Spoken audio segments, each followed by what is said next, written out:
So today I was talking to someone and they asked me, do you really believe in a flat earth? And I said, yeah.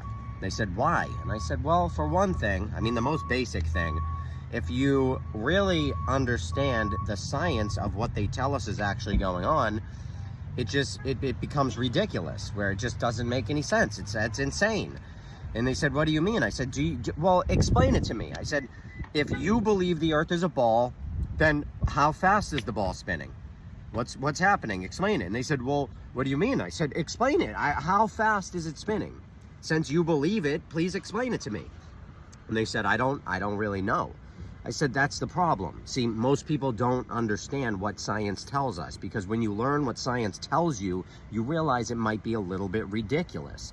All right, 1,000 miles an hour at the equator, 66,700 miles an hour around the sun, chasing the sun through the galaxy, infinitely, forever, 500,000 miles an hour.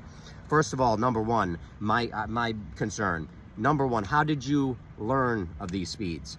What tool did you use to measure these speeds, science? I'd love to know how you measured that, because no one's able to detect any movement. So how'd you figure it out? How'd you figure all those speeds out? Number two is, that's pretty fast. I mean, that's millions of miles a year, never to return to the same spot, but you can look up and see the North Star in the same spot every single night.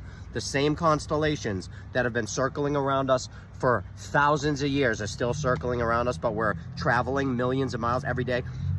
Forever, millions of miles. We see the same thing though, constantly. I know when I drive, even like 50 feet, the backdrop changes. So I find that fascinating, you know, but most people, again, they don't realize that. They just take people's words for it. Oh yeah, I guess it's moving. Sure, certainly.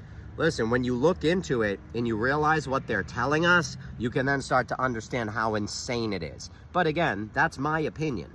If you want to learn what I believe, check out my website, withthesun33.com, and you can check me out live, uncensored, on Telegram, with the Sun 33. I love you all.